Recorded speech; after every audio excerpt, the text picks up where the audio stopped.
Okay, team, this week I've been looking forward to this one. This guy is a very busy fella, travels a lot, hell of a nice guy, very good human being, just the kind of chaps and boys and girls that we like to have on this show. His name is Simon Bowen. Simon is based in Perth. He is probably not known to many of you in the rural sector, maybe a few. This guy, he will be very embarrassed when I say this. He's a very good human being. And secondly, I think he's world class at what he does. And I've been watching and tracking Simon and learning from Simon, and I've been in some of his shared sort of coaching communities, and I highly rate this guy. So Simon has very kindly given us almost an hour of his time to share his wisdom on sales and selling using models. And I probably must get Simon to introduce himself better than that. Simon, welcome. So good to have you here. Thank you very much. It's a pleasure to be here. And I love the market that you're in, because I grew up in all the big towns in Western Australia. So my father was one of 10 farming family, and then he, worked in local government as a shire clerk and town clerk. And so we lived in all the big towns, Young, all 900 people in the town centre, Yalgoo, 400 people.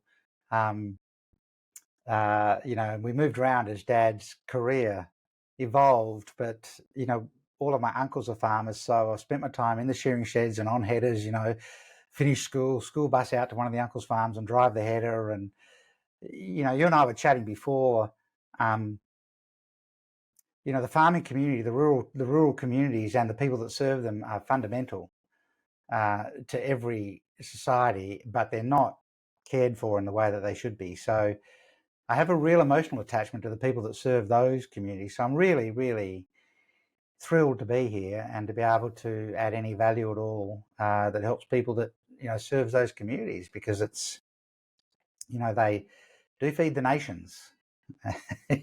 Yeah. And there's no other way around that, So, yeah, absolutely. I'm thrilled to be here. Brilliant. Well, we're very lucky to have you. We're lucky to have farmers too, because without them, we're all a bit buggered, really, in terms of food. Now, Simon, as you know, our audience they know me. Yep. They put up with me every couple of weeks, banging on, getting really good guests on. We've had some really good, people that sell millions of copies of books of Amazon on, Keith Rosen and Todd Capone and all these kind of guys that are very good at sales in the US. So here you are. Can you tell me about, I know you'll be able to handle this, what's your philosophy on sales? Now, that's a loaded question because you might not even like the word, but I don't want to skew your response. But like you and I probably share maybe a shared philosophy on sales and a whole take on sales and approach to sales. But how do you define sales? What's sales to you? What's it all about? I've got a really clear view about this, and I'll answer that in a couple of steps, actually. But I started my working life in electrics and electronics in country towns, and I probably formed my philosophy around sales and business actually in country towns. So when I was a kid, Mum would send me down to the corner shop, Hills, it was called, Hills Corner Shop. Mum would send me down to the corner shop to get bread or milk or whatever. And I never paid them any money because there was an account. Yeah. So I'd go down and get the bread and the milk, and Mr. Hill would put it on Mum's account, and I guess she paid that at some point. Or Mum would say to me, when you're coming home from school, drop in at Cad's, you need some new jeans.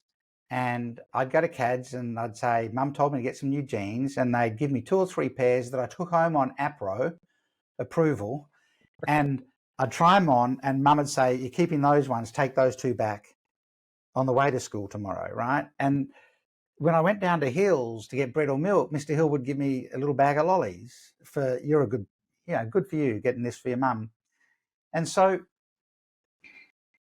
in small towns and small communities, business is the heartbeat of the community, and free enterprise is the most powerful force for good on the planet. It can do things government can't do, right? It can cross borders geographically that that countries can't cross. Mm. Because free enterprise generates revenue, it's self-sustaining, unlike charities, which do good work, but they've always got to go and pump for handouts, right? And it's difficult for a charity to explain the value exchange to a philanthropist that's giving them the money, because usually the charity is only giving the philanthropist ego value rather than direct value. Whereas business, free enterprise, produces value and gets revenue from it, and that revenue gives it a level of certainty. In fact, the only thing that creates business certainty is revenue certainty. If you can't scale and revenue certainty comes through sales. So if you can't scale your selling, everything else is a waste of time. If you scale your marketing, but you can't scale your conversion, you're wasting money on marketing. If you scale your delivery, so you spend capital on your delivery systems, but you don't scale your conversion, you've overcapitalized. The only thing that scales a business is if you can scale the selling. And what does that mean? It means that you have the resources in the system to sell in volume, and your system for selling can outlast the founder of the business, meaning that your system for selling will be robust through multiple generations of sales people or sales function in the business. Now, if free enterprise is the most powerful force for good on the planet, then selling should be the most noble thing we do. Because the service that you provide starts with the sale. And I'll give you a really clear example of this. In November of 2019, I had gone to Tequila in Mexico, which was an hour and a half away from Guadalajara airport, to do some work with the Salsa family, which is the original family that started tequila export out of Mexico. And I had a catastrophic back injury. Now, I was bending over to plug my phone charger in my hotel room, and I heard my back pop, and then I couldn't move. And weird phantom bowel and bladder signals. I couldn't move without pain. I was in a wheelchair. And, it turns out this was an old football injury that I'd had 30 years earlier that finally let go. And I had a 25 millimeter chunk. I'd had a disc rupture, and a 25 millimeter chunk of disc material had filled my spinal column at the corticina, where all the nerves come out of the spinal cord. My goodness. And had compressed all the nerves. Oh, dear good. So if I dropped my head like that, sharp pains up my spine and everything else. But I'm an hour and a half from the airport. So, long story short, they took me back to Guadalajara airport. My wife was in LA. Yeah. I spoke to her. She relocated to an airport hotel. She picked me up at the airport, took me to a doctor in LA. The doctor in LA said, it's one of two things, and depending on what it is, I'll tell you what you got to do. He did the diagnosis. He said, okay, you just need to get on a plane and get back to Australia. Do not get an MRI in America, because they won't let you fly. And this is a $750,000 exercise here to get this fixed. And so he just loaded me up with painkillers, and we got on the plane, and we flew to Sydney, where I was running one of our events I was going to be running one of our events for 3 days. Yeah. And so I ran the event from a wheelchair, because the painkillers the guy had given me in America were working. He said, but they will run out after 4 days. Anyway, they ran out after 4 days. Thankfully. So I'd had this injury now for 5 days. And I went to an MRI clinic, and they took the MRI, and they said, we'll get the results back to your doctor within about 3 days. They did the MRI. They came out and they said to Joanne, we'll have those results in 20 minutes. Brilliant. Which is not a good sign. And they came out with the MRI images, and they said, we're sending you to St. Vincent's Hospital in Sydney. You need surgery. So we went off to St. Vincent's, and the neurosurgical registrar looked at the MRI, and he said, you need surgery. We should have operated on this within 12 hours, but your nerves have died. They're all dying to the lower half of your body, and you need surgery. We've got to release the pressure off them, and you need surgery now. And of course, I'm going, spinal surgery. Everyone says don't let them work on your back and everything else. Yeah. What if I end up in a wheelchair? Yeah. And he looked at me, and without smiling, he said, ending up in a wheelchair is not your biggest risk. I went, really? He said, no. Permanent incontinence will stop you traveling the way you do right now, but a wheelchair won't. Interesting. And you need surgery, And we can't guarantee that the nerve that allows you to have mobility, the nerves that allow you to walk freely, won't be damaged, but we will not damage the nerves to your bowel and bladder. Yeah. And in my mind, I'm going, that's a great pitch. You know, the wheelchair is not your biggest problem. Permanent incontinence is. That will stop you from traveling. Yeah, that's a strong frame. Huge frame. And so the realization, and then that was a journey of surgery. After a week at St. Vincent's, I couldn't walk. No one's telling me what level of mobility I'm going to get back again. I spent, I don't know, weeks on the spinal rehab ward in Perth, getting rehab and everything, and then 2 years of rehab 3 times a week. And I have a 98% recovery. The only problem I've got is the balance proprioceptive in my right ankle isn't quite right. So I've just got to be careful. But he's a doctor. And I've done a lot of work with clinicians in the medical industry, right? A bit like people that might work with farmers. Yeah. Doctors hate the idea of having to sell. I don't know if this resonates with any of your audience, but agronomists and veterinarians are the worst. Yeah, right. Vets, right? I've done work with veterinary science. They hate the idea of having to sell. I'm not a salesperson. I'm a surgeon. I'm a neurosurgeon, everything else. The guy is responsible for me having 98% recovery because he pitched. Yeah. I'm going, I don't know if I want surgery. Could I go back to Perth and see a spinal surgeon or a neurosurgeon in Perth? I'm heading back there. Yeah. You know, I flew here from LA. If you could give me painkillers, I could fly back. And he's going, any on a wheelchair is not your biggest problem. We should have done this within 12 hours and you're now at day 5. Yeah. So we're going to put you into this. And I've already contacted the spinal surgeon that's going to come in, and he's on his way because I told him what the images look like. And you'll end up being, you know, this is 9 o'clock at night that he's having this conversation with me. So he said, we're gearing up to do the surgery tonight. Wow. What if he hadn't pitched so hard? Good question. What if in his sales process, he hadn't removed my options? Yeah. And selling was the most noble thing he did as a medical professional. And saved all my, I have no consequences of that injury now other than the balance in the right ankle. What if he had not pitched as hard as he did, but he was not letting me walk out of St. And so I ended up having the surgery at the best surgical hospital in Australia, quite frankly, you know, and then was stabilized to fly back to Perth. So if business is the most powerful and force for good on the planet, selling should be the most noble thing we do. And we only start serving the client as we're selling to them. And there's a really interesting byproduct of this too. They used to be called CEB Global, a research company. They've now been bought out by Gallup, right? And so CEB did some research on the highest performing salespeople. And as a byproduct of that, one of the things they were looking at was what generates brand value, right? And only 9% of brand value is attached to price. So in those markets where everybody says, my market only buys on price, my response always is, don't be ridiculous. Like, have you ever paid above the odds to get something you really wanted? Yes, I have. Well, then most markets don't buy on price. Markets buy on price if you fail to explain real value to them, right? But only 9% of brand value is attached to price. 19% is attached to your service levels, how you serve them. 19% is attached to brand value, so your marketing and that sort of thing. 53% is attached to the buying experience,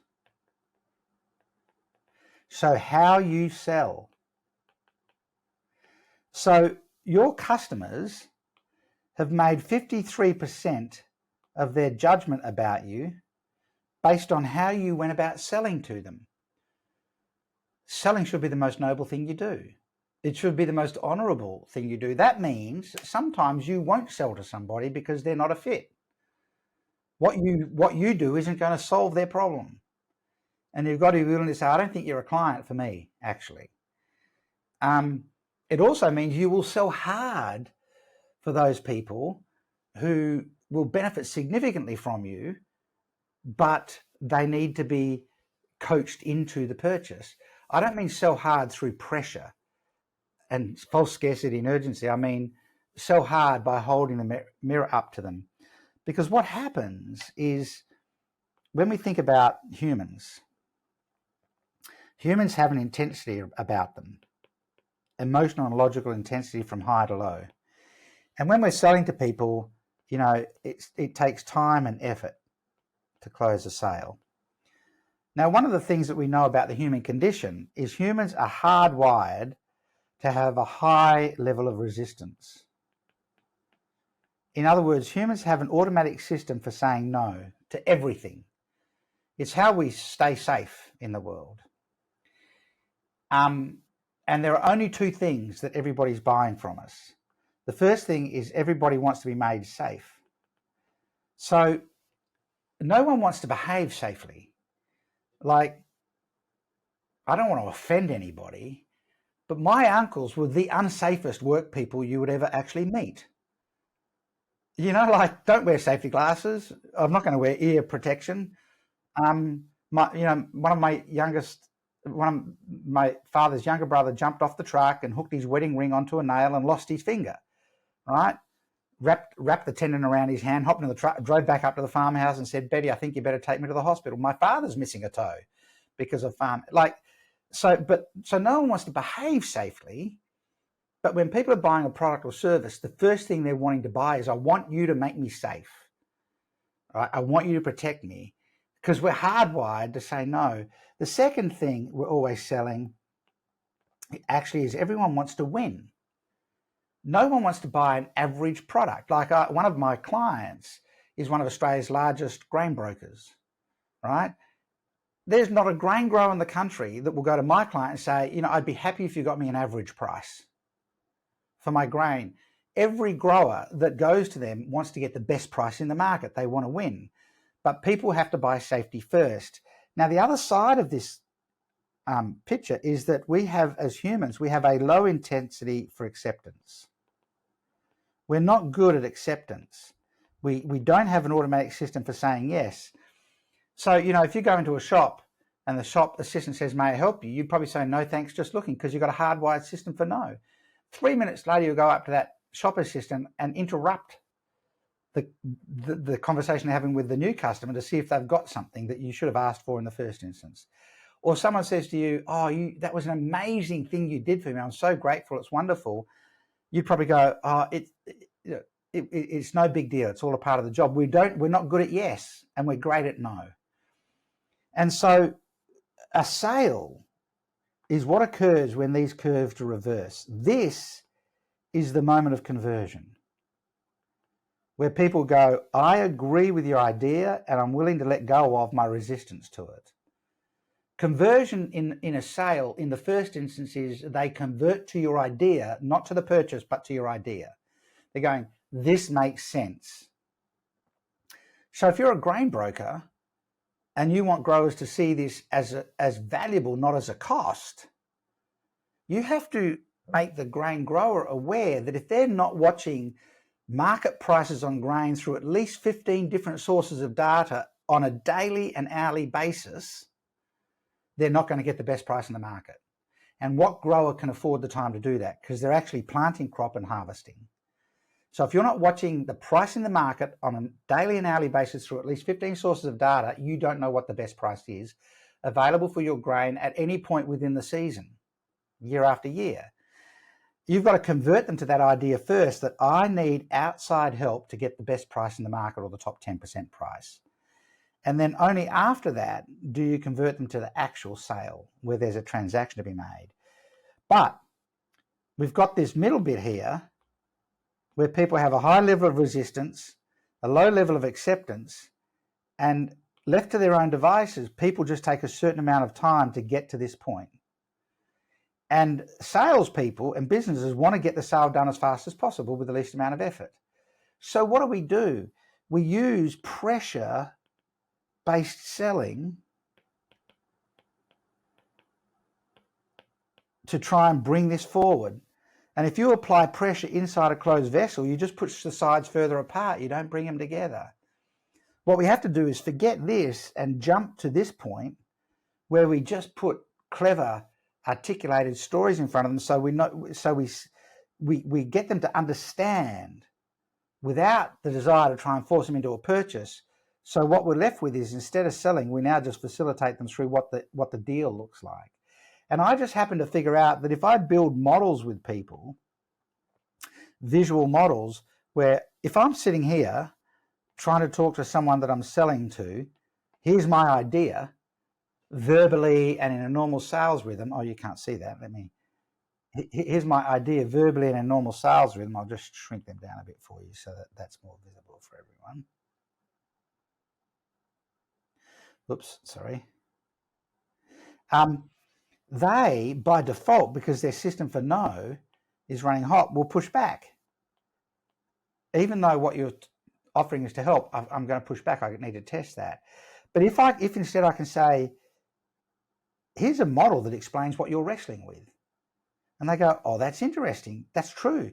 I'm wrestling with this thing more than the others. Oh, now I've got intel. Oh, that's interesting. Let me show you how that could be fixed, but let me show you how this can also contribute to that. And did you know this middle bit was available to you? No, I didn't.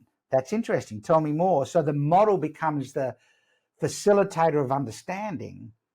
And then all you're left with on the other side of that reversal of the curves is, well, how much do I have to spend to get the model?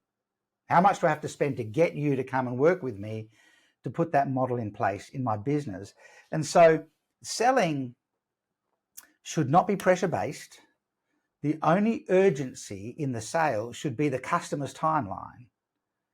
Like, when do you want to do this? So, the customer lives in the real world today. And let's take grain brokerage again. Well, let's take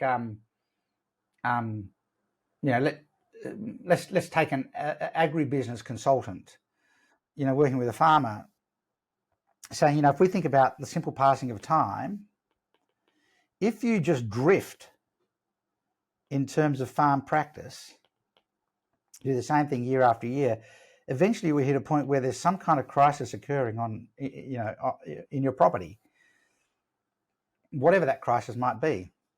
Let's take the simplest thing.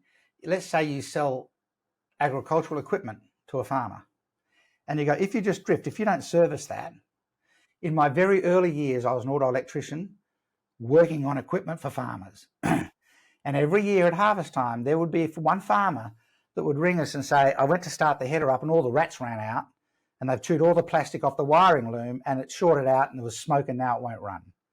But it's harvest. I need the whole header rewired. When can you come out? We're going, seeding and harvest, our two busiest times of the year, will be there in 3 days. Well, it's harvest. I need well, that's because you drifted, and drift always heads down. If you knew you were going to harvest now, shouldn't you have started the header a month ago? But you drifted. So the pathway up to success is through informed decision-making and action, right? And right now you are not on the red line. You are not on the green line. You're on the red line, but we're going to have to jump you to the green line and keep you there. So how long, now this is why false scarcity and urgency doesn't work, because the only urgency that matters is the farmers. How long do you want to wait before, let's take equipment, before you know that you are always equipment ready?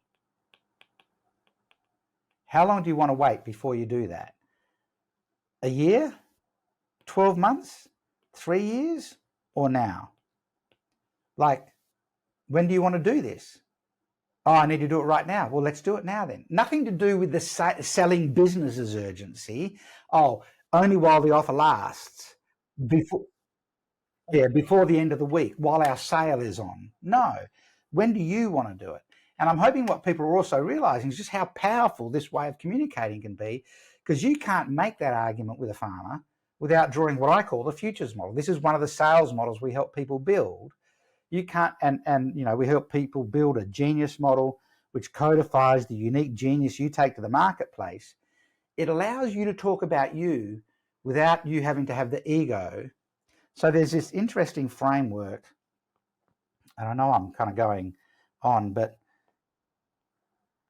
if you think about how people position in the marketplace, there are 4 levels that we typically see in the marketplace.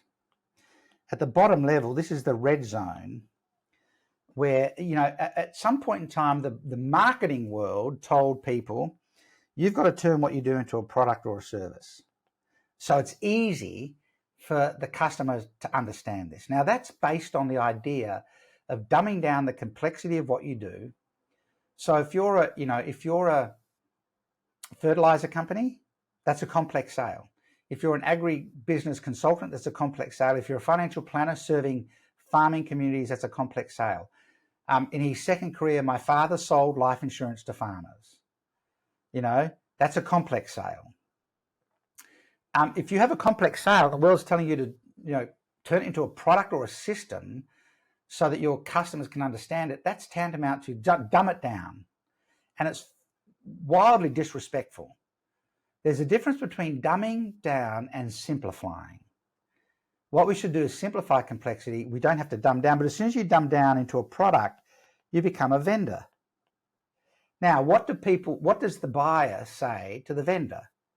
The buyer says, what's your best price? Because now you've turned your product into apples for apples, as opposed to, hey, listen, you can't compare my apple to fruit, because apples are a better fruit than oranges. Everybody knows that. Now, I've just disclosed my preference for fruit. I don't like oranges, I like apples. No, let's not worry about tomatoes. But you can't say, oh, my apples, the agricultural department in WA invented the pink lady apple, right? You can't tell me my pink lady is like every other apple. But as soon as we call them apples, people know what's the price. They've got to become something else. And so then the marketing world, once people realize, oh, that actually is commoditizing what we do, the marketing world said, oh, well, what you need is authority-based marketing, and call yourself a thought leader. Now, the problem with thought leadership is it's a fundamentally corrupt idea, because to be a thought leader, you need 2 things. You need original thought and you need followers. Now, if you have original thought but no followers, you're just a great thinker. And if you've got, you don't have original thought but you've got great followers, what you are is a teacher and a communicator, right? And we've all seen those people on LinkedIn calling themselves thought leaders, but only 2 people looked at their post, right? But what that's taught the world to do, but this authority-based marketing, which is produce content and information, push it out into the world, it taught the buying world to come to you and say, I need information. And then it taught the buying world to say, and I want it for free. So could I have a copy and pick your brains? So how many people selling information and advice to the rural communities have heard people down the pub saying, hey, I'd love to pick your brains, So there's a level above thought leader where you become the hero to your client. And what you bring to the table for them is strength. Now, this emerged from the done for you. Instead of, I'll show you how to do it, we'll do it for you. And strength means you're going to make me safe, which is one of the 2 buying things. And you might help me to win, but I'm not sure. But I know I'm going to be safe with you. And so there's this is commodity down at vendor. There is some premium if you are a genuine thought leader, but there's real premium if you're a hero to your client.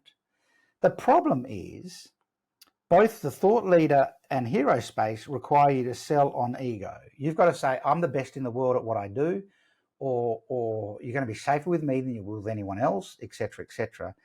And most people, I've noticed worldwide, we work with people in well over 30 countries around the world now. 80% of our business is in North America.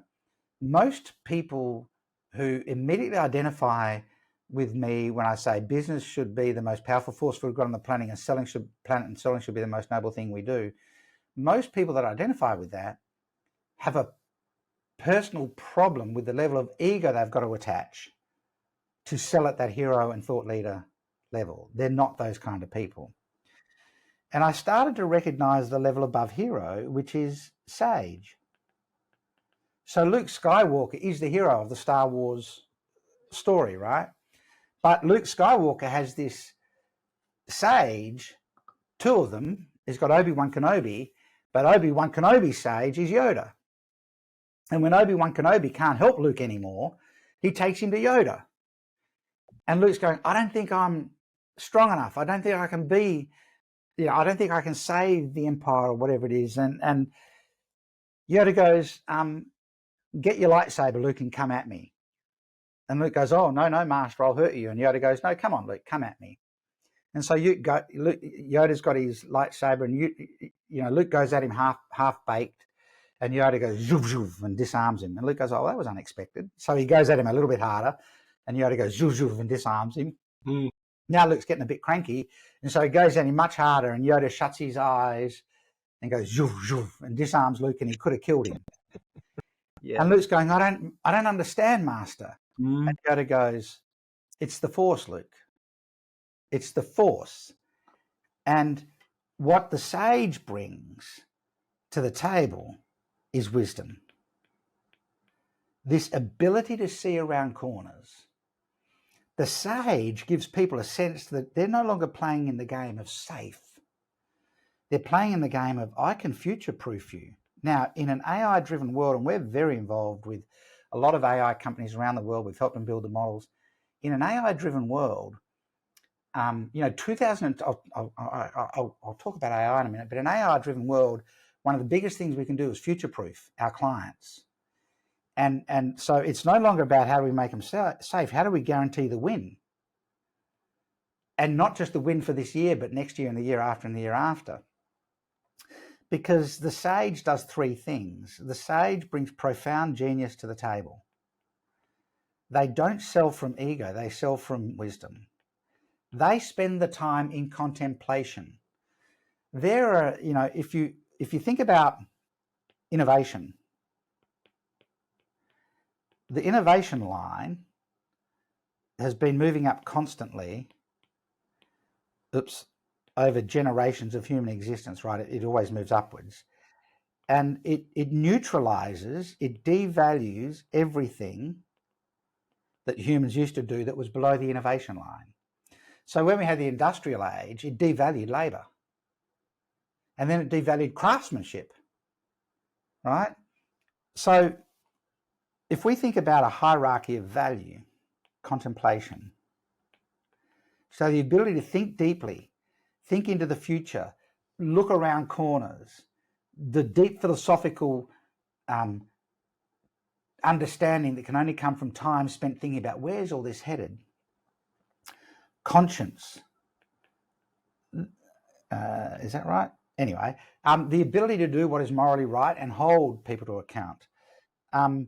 Connection, human connection, context, contrast. So what is it and what is it not? Now, this, by the way, is one of the things that is seldom talked about in sales. It will close more deals than context.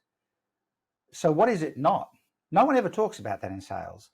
What has already been neutralized and devalued completely by AI is concept. I'll give some examples of this in a minute.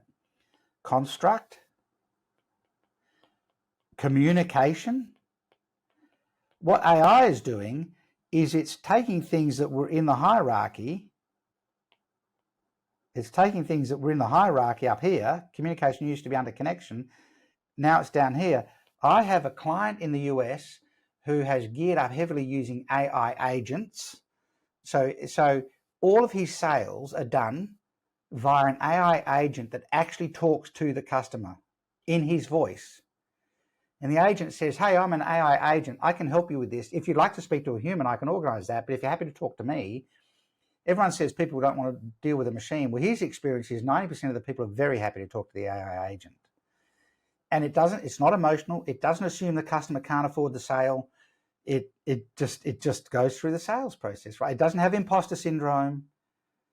And so communication now is below the line. Content creation. I spent 40 minutes on the last day before I went on holidays in December with ChatGPT and Claude and wrote a 15-chapter book that I now need to go through and edit myself so it gets more of my voice. But it wrote it in my voice because I've taught the devices, and so on. So much has been devalued. Farming will be changed by AI. There's no doubt, sitting on a header or a tractor, that they won't have a human in them, and so, people that serve the market, the number one product on the planet, I think, in the world we live in, will be future-proofing your clients. And so the sage, that comes from contemplation. The sage has profound genius. They're able to see around corners. They're able to think deeper than everybody else. They bring practical simplicity to the table. They simplify complexity. They don't dumb down. They're not insulting, but they simplify complexity. And then the third thing they bring to the table is powerful calm. They don't sell through pressure. They sell through presence. In other words, when they show up in a way that has the customer instantly know that I'm going to be okay if I'm with you. Whereas if you think about typical pressure-based selling, it is not calming at all. It's designed to find their pain point and aggravate it and cause anxiety. Now, what that does is it creates customers who purchase and then immediately get buyer's resource. But if you sell with powerful calm, and a part of that requires you to detach from the need to make the sale. Now, how do you detach from the need to make the sale? Make sure your funnel is full of leads. Yeah, right? Make sure your funnel's full of leads and detach from the need to make the sale, and be willing to not sell if that person's not a good client for you, and have somewhere else to point them to. But when you're calm and the customer realizes you're not as invested in this as I am, they relax more. And so instead of aggravating the pain point and creating anxiety and ending up with someone who's purchased from you and has buyer's remorse, you end up with somebody who actually gets buyer's gratitude. And there's a really key statement in this too. The person who is least emotionally invested is the one that's in control of every conversation. I explained to my three daughters, the person who's least in love in a marriage is running the marriage. Yeah. Right? And so, in a sale scenario, usually the salesperson is more emotionally invested than the customer, than the buyer. And so the buyer's happy to challenge you on price. What, have you got a better price than that? And because the salesperson is more emotionally invested, they'll go, well, let's see if we can price match. Whereas, if I did a sales call today. I don't do many of my sales calls, but this is for a really high ticket item. And it's a repeat. One of the people on the call has moved to a new company. It's a repeat purchase. And they said, do you offer a discount for repeat purchase? And I simply said, I never discount. Because why should I? That's disrespectful to the people that paid me my full price. Yes. It lacks nobility. If I'm willing to charge one person X and then discount from somebody else just to make the sale, there is no integrity in my sales process. I should immediately contact that other person that paid the full price and say, I need to give you some money back because I just sold to somebody else at a lower price than you paid. Unless it was an advertised promotion for some reason, right? Yeah. So, I see sales as sport even when I'm the customer. One day our fridge broke down. It was a Friday. It was an old fridge. It wasn't going to be worth repairing. I hope it wasn't before a cricket test, Simon. No, it wasn't before a cricket test. It wasn't before a cricket test, but it was just after a shop. So it was full of stuff. And it's broken down and we're heading to the weekend. And my wife's going, what are we going to do? And I go, well, we're going to hire a fridge. We'll go and hire one. We can hire one right now, today. Right? It turns out hiring a fridge is cheap, like $150 for a month back then. Now I've got a month to buy the fridge. Like if I went out at 3 o'clock on a Friday afternoon, to Harvey Norman or something, said, I need to buy a fridge, I need it today, I'm going to pay premium. Yeah. Once I've hired the fridge and we've moved everything over to the hire fridge that afternoon, tomorrow morning, Saturday morning, I go to a fridge place. I go, I want to buy a new fridge. Show me the whole range. I'm going to get that salesperson who's commission based, and this is their best sales day, to show me every fridge. I'm going, I really like the $7,000 fridge, but I'd love to get it at a better price, because now I'm the buyer, right? And you're not emotionally invested. I'm not emotionally invested because I got a month. He goes, oh, I can't do a better price. I go, oh, no worries, and I leave. Next Saturday, I come in, I find the same guy who I've just used an hour and a half time of the previous week. I go, I really want to talk about that fridge. Yeah. You know, he's got sunk fallacy. He's invested. Yeah, well, he is, but not enough. Week 3, we're building the investment, the emotional. Third Saturday, because this is sport for me. The third Saturday, I come and I go, I really want to get that fridge. And he's going, well, I can give you delivery for free. I go, well, that's starting to get there, you know. But I have seen it advertised at another place at a lower price. Can you give me the lower price and deliver it for free and throw in the extra warranty? Yeah. Oh, I can't do that. You'd have to pay for the warranty. All right, then we'll do that. I've got it at the lower price. Because he's lost, at this point, 5 hours of his best sales time on the best day of the week to be selling. Yeah. And I've still got, you know, a fridge at home. So, you know, you don't want to be that person causing anxiety. You want to bring powerful calm. Here's the hidden secret. When you move into the sage space and you're willing to take on the challenge of how do I provide a solution to my clients that future-proofs them, you vacate the hero space. Who gets to move in? The customer. The client occupies the hero space, and now you're making them the hero in their own journey rather than the victim that you have to save. All of a sudden, you're saying to a farmer, do you want us to help you get a good price for your crop this year, this season? Which is they're a victim and you're the hero. Or do you want to get the best price in the market out of all of the farmers in your area? You know, because crop price depends on the quality of the crop and the yield and all that sort of thing. Make them the hero in their own journey, and you talk to them wildly differently when you make them the hero client rather than, you know, just an ideal avatar. I've got a client in Canada who has a system for mental health and wellbeing education for kids in school. And it's phenomenal. It's called Open Parachute. It's amazing. And it's about $30 per student per year. So a school of 1,000 students needs to spend $30,000. It's an online system that's geared like Netflix, so the kids know how to use it. All of the video content is the kids being interviewed. So all a teacher needs to do is find out what topic they're going to cover. What topics do the kids want to cover? It's all there, and the kids put the lesson. It's amazing. So she goes and speaks at a conference of educators in America, and she goes, you're all educators. Could you put this in the school? And they go, oh, $30,000 for a school. We've already done the budgets. Because they're just educators. You know, ideal avatar, you're educators. So we rename them to make them heroes. And she explains the solution. And she says, you know, like, who in the room would identify themselves as an inspirational educational leader? Everyone in the room puts their hands up. As inspirational educational leaders, how important is it to you that students come out of your schooling system at the end not just educated, but also as resilient young adults? And they go, yeah, absolutely. She goes, I can do that for you for $30 per student per year.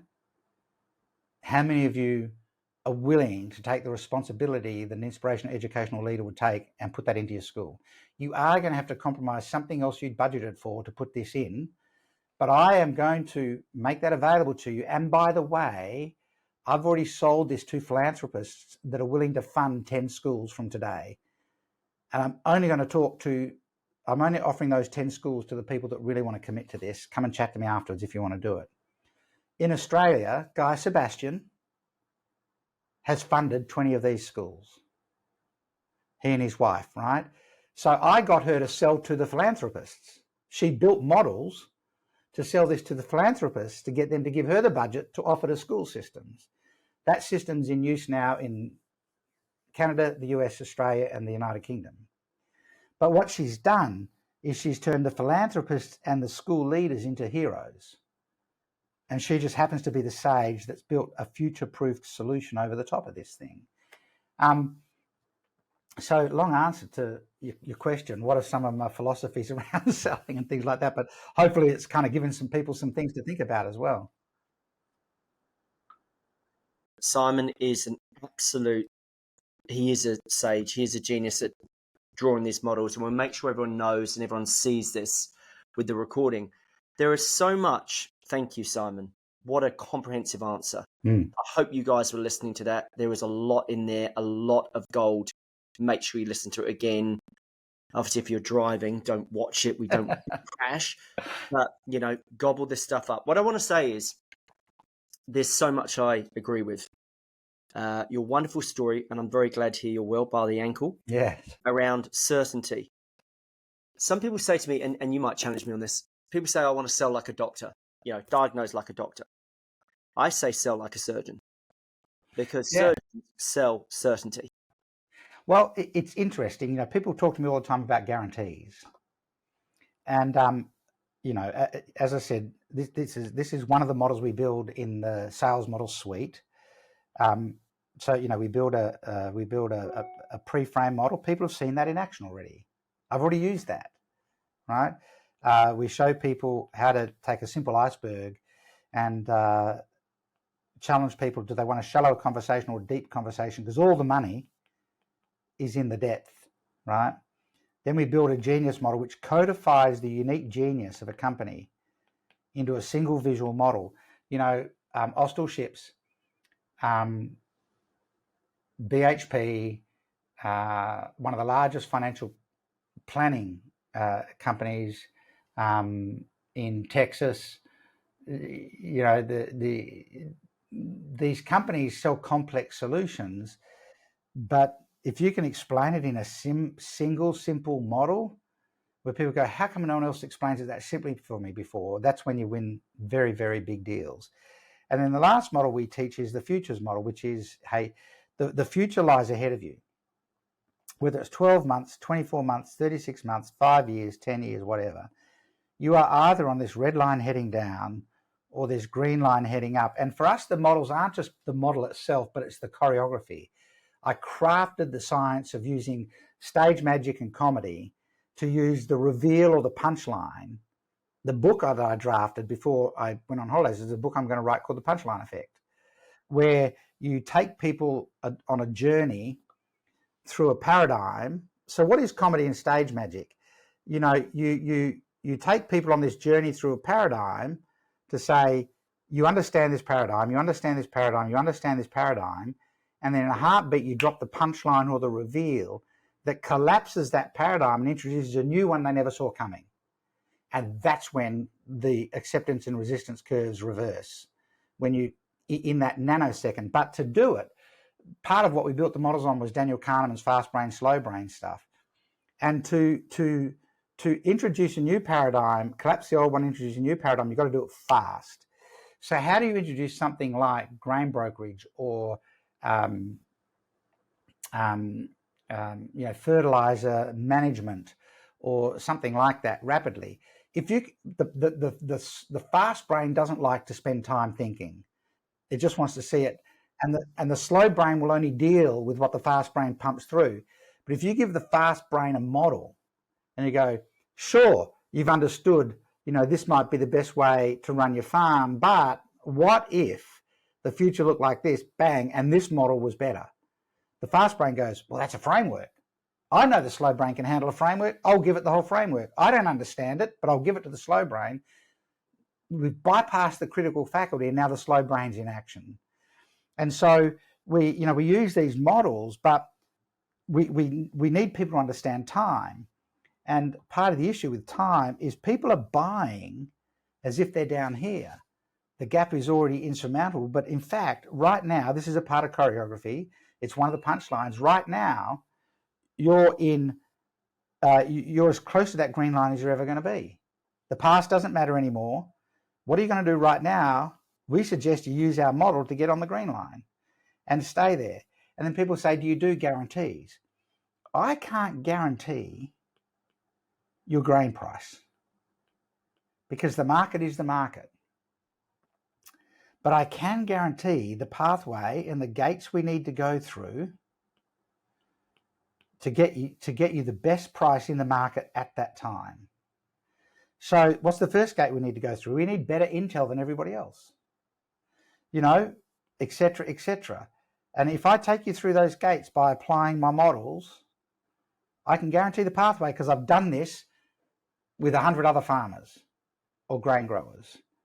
So if you're selling a product or a service and you can't guarantee a green line pathway, then you shouldn't be selling it.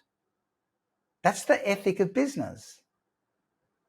If you're selling equipment and you can't guarantee the pathway to the availability and performance of that equipment for the farmer when they need it, you shouldn't be selling the service. So a surgeon so the certainty comes from the guarantee of the pathway, not the guarantee of the outcome, because the world can change, right? So my neurosurgeon said, I can't guarantee that you won't be in a wheelchair, but I can guarantee you the pathway we use will protect you from permanent incontinence. Well, I'm going to buy that pathway every day of the week. And all he was doing was pitching me on the pathway. And I'm thinking, I can't walk, I'm in a wheelchair, I can't move without pain and everything else. I want to get back to here. I want you to jump that gap. He's going, dude, you've already got the injury. And yeah, you've already wasted 5 days by your own choice. So the green line's already further away, or you wasted 6 months, Mr. or Ms. Farmer, because you didn't come and talk to me. Like I was asked by the government in Western Australia to facilitate the strategic plan for the wine industry for Western Australia. And this was in 2010, and they had not had a strategic plan as an industry since 1996. But the government's saying, we're only going to give money for international marketing to one body, Wines of WA, yet there are 9 wine boards and wine regions around Western Australia who all compete with each other. And wine is a tough business. It's a tough industry. And we have the duopoly of Coles and Woolworths who make and sell 65% of the wine in Australia, and they want to sell it at $8 a bottle. You can't make money if you're selling it at less than 25 and you're an independent winemaker. But the wine industry wants a solution in 3 to 5 years to double the value of wine export, but they've spent all this time from 1996 to 2010 drifting on the red line. So right now, actually, in this moment, you're as close as you're ever going to be, because the rest now is gone. Let's fix that, right? So these models are so powerful because they just bypass the critical faculty in a way. And I think of them as a system for thinking and influence. The 2 most important systems in business are the system for thinking and the system for influence. So the quality of your thinking and the quality of the thinking of the people leading the business. In other words, the quality of your idea. And your ability to influence the decisions everybody else makes to support you, your staff to work hard for you, your suppliers to serve you, the banks to fund you, the regulators to let you operate, and the customers to buy from you. If you bring high quality thinking to the marketplace and you can influence everybody else's decisions, the rest take care of themselves. And I think of models as that system for thinking and influence, because first and foremost, you have to think deeply to build a model that works and then use them as artifacts for influence. They're super powerful. But what I would, for me, a lot of people say, oh, my industry is, everyone in my industry is the same. Pardon? Or they say we're different. I often say clients, oh, we're different. Yeah. But I've only actually met, maybe actually I was going to say 2, but 3. There are 3 industries that are very different to every other industry I come across. Teaching, actually clinicians, medical clinicians, and farmers. Mm. And I think they're different because of some of the stuff that they do, right? And they're different because, interestingly, farmers are quite a discerning bunch of people. I don't know if it's because they spend time out there by themselves doing stuff or whatever, but they kind of think about stuff. And if we're not showing up as someone who they can trust to make them safe and help them see around corners and pick the future, we need to make them safe and help them win. They have a really good BS radar. Oh, they do. And though they love a good model. I first started drawing models as a kid on the farm, and we lived in town, but I'd go out to the farm, on the school bus with my cousins and take your turn on the header or the tractor or whatever, or in the shearing shed. And then Uncle Pat would say to me, "Simon, you got to go to the 2J property," and I'm like 14, and so theoretically I'm not allowed to drive on the road. Hey, but and it was okay until Dad, who's town clerk, shire clerk's going, Pat's dad's brother. yeah, You can't send Simon in a truck on the road, or in the old farm ute. My dad used to squeeze us in the middle so no one saw me. Yeah, well, I'd be in the ute by myself. So, Pat would say, "You've got to go across the paddocks." Yeah. And you're going to have to cross the Bletchendon's farm. You're going to have to cross, you're going to have to cross the Bartlett farms. You're going to have to do a bit of bushwhacking. Yeah. So he would draw on the ground. Mm. You're going to go out our top paddock. There's a model. Yeah, you're going to go out our top paddock. He would draw on the ground. So that's right. That's where I first started learning it. He would draw on the ground. This is how you're going to go. And then you've got to go through the Bletchendon farm. The farmhouse is going to be on the left. You'll see that up on the hill. Stick to the right. Go through. And then you got that? And I go, yep. And then he'd kick it out. He'd scrub it out with his foot. And I'm going, well, it would have been cool if I'd been able to get a photo of that or something. But anyway. Yeah, exactly. And then I went into electronics. You can't fix anything in electronics without a circuit diagram. No, exactly. Everything in the physical world that humans have done has a model. It turns up as a drawing on paper first. Why don't we sell like that? Yeah. Doesn't make sense. Why do we just talk to people and give them words, So, we could talk about this all day. But, this is the most noble thing your community does is help farmers protect food security. For our countries and our communities, and selling is where they start their service, and so we all have to sell extraordinarily well. It shouldn't be something that we shy away from. I'm an animal lover. I am hopeless with dogs. I want my vet to sell the surgery, to save the dog that's been hit by the car, rather than saying, let's just put it down. But they got a pitch to make that happen. Right, because it's much cheaper to put the animal down. Yeah. If it's a prized piece of stock, that vet should be pitching. Yep. Yep. And then how do you future-proof? Last thought. How do you future-proof? You sell them the prevention, and you stay ahead of the curve. So, the challenge for business today is, you can't not be into AI. What AI is doing today, I've got a client in Canada who's the third largest telco in Canada. They've built a platform called Nucleus. It's only available in North America at the moment. It's an app that sits on your phone. It's the modern day PABX for a large company. Yeah. It has messaging services just like this one we're using. Yeah. But I can sit on my phone. It has cafe mode. It can take everything out behind me perfectly. So I could be in a busy restaurant and no one will see or hear anything. I could be speaking to you in English and you will be seeing it with my mouth moving in Spanish in real time. And you will speak to me in Spanish and I'll get it from you with your mouth and your words in English in your voice. Wow. The world is going to tip on its head. And 2025 is going to be an explosion of AI agents that can bring together a whole lot of AI technologies and become a human. All non-value adding tasks will be done by an AI agent.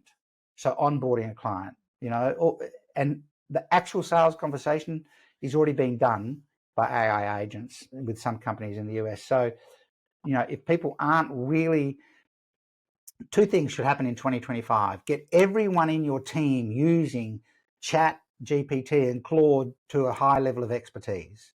Everyone in your business should be using the AI tools, the basic ones, the chat tools. And the second thing, if you aren't already doing it, 2025, get your head wrapped around AI agents, because they are going to take all non-valuating tasks out of the equation.